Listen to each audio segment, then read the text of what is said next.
Nama saya Susi Sebayang, peneliti dari Summit Institute of Development, sebuah wadah bagi orang-orang muda Indonesia mengembangkan ide untuk peningkatan kesehatan.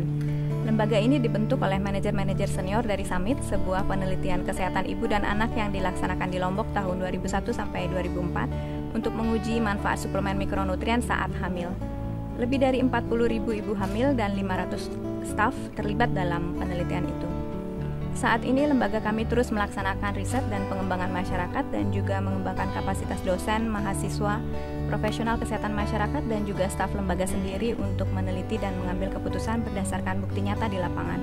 Saat ini saya sendiri sekarang sedang menyelesaikan studi doktoral di University of Sydney dengan dukungan beasiswa Australian Leadership Award.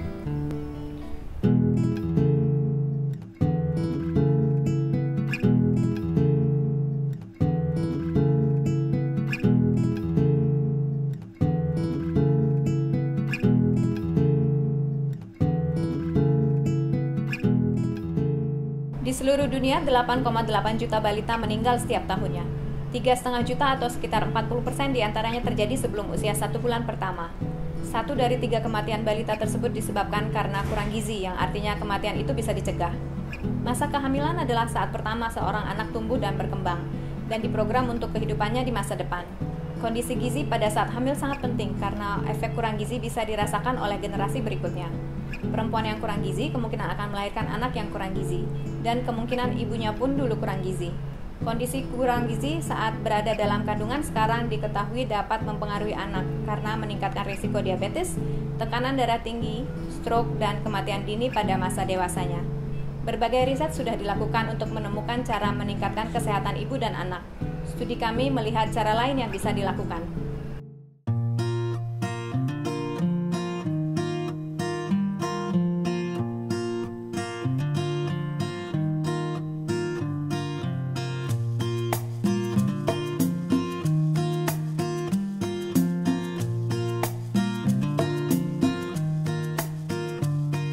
Saat ini, ibu hamil di Indonesia dan di sebagian besar negara di dunia mendapat tablet zat besi dan asam folat sebagai bagian dari program pelayanan kesehatan kehamilan dari pemerintah. Hal ini ditujukan untuk menurunkan anemia saat hamil dan mengurangi cacat lahir. Kendala yang dihadapi program ini diantaranya terbatasnya jumlah ibu hamil yang mendapat tablet, kepatuhan minum tablet yang diterima rendah, dan tablet cepat rusak dan menghitam saat terkena udara, sehingga mengurangi minat untuk meminumnya.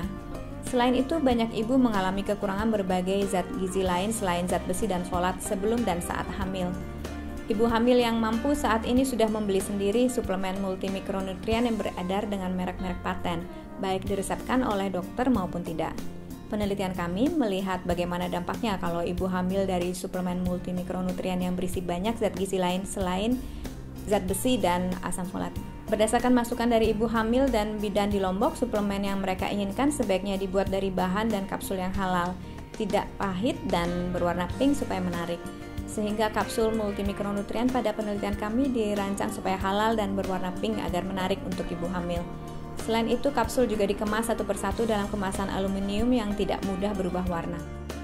Hasil penelitian Summit menunjukkan jika ibu mengkonsumsi multinutrien selama hamil, bayinya mengalami penurunan risiko kematian pada usia 3 bulan hingga 20% dibandingkan jika ibu hanya minum zat besi dan asam folat saja. Kalau kita perkirakan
tingkatkan. Beberapa sistem yang kami gunakan saat penelitian seperti pelatihan dan sertifikasi bisa menjadi contoh untuk membantu menjamin kualitas pekerja kesehatan di lapangan.